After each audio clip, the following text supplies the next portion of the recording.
ये सवाल इसलिए भी आ जाता है क्योंकि ये तीनों जज हजरात, चीफ जस्टिस समेत जस्टिस अतर मिर्ला, उनका बड़ा एक स्टांस जमहूरियत और आइन के हवाले से जज बनने से पहले भी एज पॉलिटिकल एक्टिविस्ट भी बहुत ज़्यादा एक कंसिस्टेंट रहे हैं इस चीज़ों पे।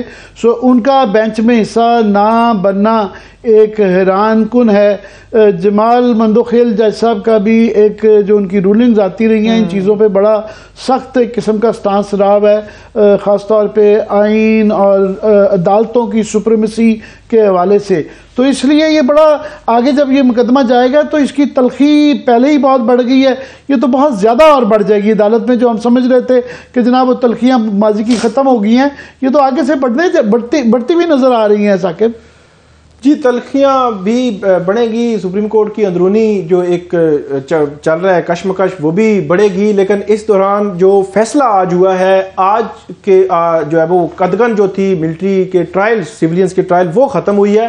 तो मेरा ये ख्याल है कि अगर मिड जनवरी या 3rd वीक ऑफ जनवरी या 4th वीक ऑफ जनवरी ये केस अगर फिक्स हुआ तो 1 मंथ पूरा है। ट्रायल्स पहले ही कहीं ना कहीं शुरू हुए थे, वो रुके हुए थे। तो मेरा ये ख्याल है कि अब जो ट्रायल है मिलिट्री कोर्ट्स में वो तेज़ी से आगे बढ़ेंगे। ये भी इम्कान है कि नेक्स्ट हेयरिंग जब होगी उस हेयरिंग तक काफ़ी हद तक जो ट्रायल जो है वो अपने इख्तितामी मराहिल तक भी पहुंच सकते हैं, क्योंकि अब लीगल हर्डल जो है वो खत्म हो चुकी है सारे। मगर उनको हतमी फैसला देने से तो रोका गया है ना जी, वो ट्रायल मुकम्मल कर सकते हैं।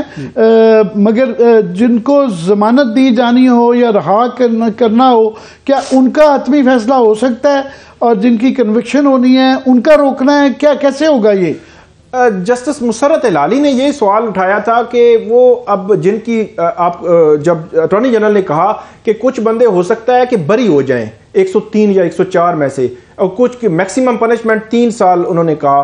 तो उन्होंने कहा कि अगर बरी होने वाली बात है, अगर बंदा जो है वो बरी हो सकता है तो उसको तो फिर जमानत मिल जानी चाहिए। तो कैसे वो जमानत फिर कैसे दे सकते हैं या देंगे? तो ये वो सवालात थे, आज ये सवालात सामने आए, लेकिन उनका जवाब जो है वो अभी यही चल रही थी डिबेट। बल्कि जो अटॉर्नी जनरल थे उन्होंने कहा कि आप एक स्पेसिफिक पोर्शन जो है बेशक उसको भी मुअत्तल कर दें, तब ताकि जो हर्डल्स हैं हार्ड कोर क्रिमिनल्स या दूसरे तीसरे जो लोग हैं उनके हवाले से भी ट्रायल्स पे वो हर्डल्स जो है मौजूद हैं कानूनी तौर पर, वो कदगन ख़त्म हो जाए। लेकिन अदालत ने पूरा फैसला जो मुअत्तल किया है, इसके मेरा ख्याल में इसके भी कॉन्सिक्वेंसेज होंगे कि जैसे जब समाअत होगी तो समाअत होने तक हो सकता है कि वो जो कंक्लूजन हो जाए, जजमेंट्स वो अनाउंस जो है वो ना करें, और वो तो उन्होंने नहीं करनी क्योंकि सुप्रीम कोर्ट ने रोका है, लेकिन वो कंक्लूड हो सकते हैं ट्रायल्स जो है वो मिलिट्री कोर्ट। ये क्योंकि सारे मुकदमात सियासत से जुड़े हुए हैं और सियासत के अंदर इस वक्त इलेक्शन शेड्यूल आने वाला है, 1 दिन में कैंपेन ऑलरेडी स्टार्ट हो गई है और अनकरीब जो है नॉमिनेशन पेपर्स फाइल होंगे। तो एकदम से ये तमाम जो केसेस हैं ये गेयर अप हो गए हैं, स्पीड अप हो गए हैं, इनकी स्पीड बहुत ज़्यादा बढ़ गई है।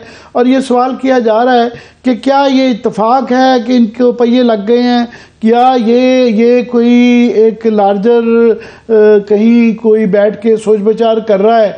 तो ये एक सवालात तो हैं, क्योंकि आज साइबर केस में भी साकिब पेशरफ्त हुई है कि इमरान खान और शाहमूद कुरैशी पर फर्द जुर्म आयद हो गई, और वहाँ भी एक कंट्रोवर्सी खड़ी हो गई कि जो उनके वकला हैं वो कह रहे हैं जनाब हमें तो पता ही नहीं है फर्द जुर्म का, और प्रोसिक्यूटर जो हैं वो कह रहे हैं कि नहीं जनाब ये हो चुका हुआ है। ये क्या मामला है?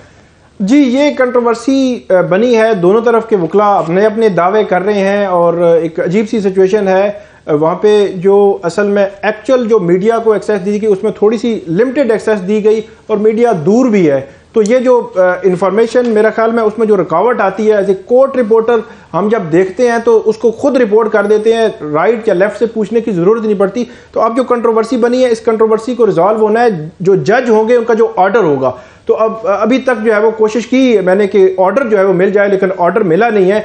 लेकिन जो इमरान खान साहब के वकला हैं वो तो स्ट्रांगली ये कह रहे हैं, उन्होंने कहा ऐसा कुछ हुआ ही नहीं। प्रोसिक्यूटर्स कह रहे हैं नहीं हुआ है, चार्ज भी फ्रेम हुआ है, उन्होंने कहा है कि आगे जवाब भी दिए हैं, और अंगूठे और साइन की तो इतनी फॉर्मेलिटी थी, वो ज़रूरत भी नहीं थी। तो ये एक अजीब सी कश्मकश और अजीब सी सूरत हाल जो बन गई है। इसी के साथ जो 4 दिसंबर का जो फैसला था, इसी साइफर ट्रायल में दोबारा से इस्लामाबाद हाई कोर्ट में चैलेंज हुआ है और उसमें कल समाअत भी है। जस्टिस मियां गुल हसन औरंगजेब जो है समाअत करने जा रहे हैं, तो वो उसकी भी इंपॉर्टेंस है। उसमें इन्होंने ये कहा है कि दोबारा से आप ट्रायल रोक दें और उन्होंने जो प्रोसेस वायलेट किया है इसको दोबारा जो उनको कहें कि ठीक करें, तब जो है वो ट्रायल आगे बढ़ाएं। तो ये एक नई जो है वो चीज साहब ने FIA ने इसी ट्रायल का दोबारा, पहले ये गुंजाइश आप लोगों के लिए निकली थी कि फैमिली और साफी इसको अटेंड कर सकेंगे, FIA ने नई दरख्वास्त दायर कर दी है कि जी ये ट्रायल जो है ना वो इन कैमरा है। तो ये कल ये फैसला होगा कि जनाब ये इन कैमरा होगा या नहीं होगा? जी कल ये फैसला हो जाएगा। सिर्फ आर्गूमेंट्स देने हैं जो सलमान सफ्तर और बैरिस्टर तैमूर मलिक हैं जो मुल्ज़मान के वकला हैं, दूसरी तरफ से आर्गूमेंट्स हो चुके हैं और ये सेक्शन 14 है ऑफिशियल सीक्रेट एक्ट का जिसके तहत ये इन कैमरा कर सकते हैं। तो बज़ाहिर मुझे ऐसे लगता है कि शायद ये मामला जो है इन कैमरा की तरफ जो है वो चला जाए। अच्छा, फाइनली लास्टली, क्योंकि ये इतने ज़्यादा केसेस चल रहे होते हैं कि हमें उसकी गिनती गिनना मुश्किल हो जाती है, तो आम आदमी का तो बड़ा मुश्किल है कि इसको मॉनिटर कर सके। तो हम सारे ही केसेस जो चल रहे हैं आपके थ्रू उसका अहाता करते जाते हैं। इलेक्शन कमीशन, वहाँ भी क्योंकि वहाँ तो रेल के पहिए लगे हुए हैं, वहाँ तो ट्र करके वो एक पूरी ट्रेन चल रही है। तो ये तौहीन इलेक्शन केस में जो है ये अब जो फर्द जुर्म है वो 19 दिसंबर तक मुलतवी हुई है, ऐसा ही है? जी बिल्कुल, 19 दिसंबर तक हुई है और इसमें मतलब इलेक्शन कमीशन ने अपने तौर पर एक नई तारीख जो है वो बज़ाहिर रकम की है कि आज तक कभी ऐसा नहीं हुआ कि इलेक्शन कमीशन एक जो है वो मामले पर तौहीन या एक केस के मामले पर जो है वो किसी जेल में जाए और जेल में बाकायदा समाअत करे। और इलेक्शन कमीशन के मेंबरान को शायद इस चीज़ का अंदाज़ा नहीं है कि आपने ट्रायल अगर जेल में जाकर करना है तो ट्रायल एक दिन का काम नहीं है, वो तो कई दिन लगेंगे और फर्द जुर्म आयद होगी, फिर उस पे गवाह आएंगे, जरा होगी। आखिरी सवाल मैं साकिब से करा। साकिब, एक बड़ी आम थी, शेर अफजल मरवत साहब हमारे शो में आए थे तो उन्होंने कहा था कि जिन लोगों ने प्रेस कॉन्फ्रेंस की है तो उनके लिए कोई नरम गोशा नहीं। इससे पहले मैं आपको सुन रही थी तो आपने इस चीज का इंकशाफ किया कि खान साहब की और फवाद चौधरी की कोई मुलाकात भी हुई है इलेक्शन कमीशन के इस केस के अंदर। क्या माहौल था वहां पे? जी, फवाद चौधरी जो है इमरान खान साहब से मिले, दुआ सलाम भी हुई और खान साहब से उनसे पूछा कि आपको जो है किस चक्कर में जो है वो डाला गया और किस केस में लाए हैं। और ये जो गपशप थी इस हवाले से बड़ी खुशगवार माहौल में हुई। अच्छा। तो मेरा ये ख्याल है कि ये एक एक्स्ट्रा जो रिलीफ मिला है फवाद चौधरी साहब को। फवाद चौधरी बेचारे की अगर जो है एक जेपडी है कि वो छोड़ के भी गए, फिर भी उनकी जो है गिरफ्तारी भी हो गई और वो जो है उनकी बेगम साहबा के सुन रहा था बयान कि वो इलेक्शन जेल से ही लड़ेंगे।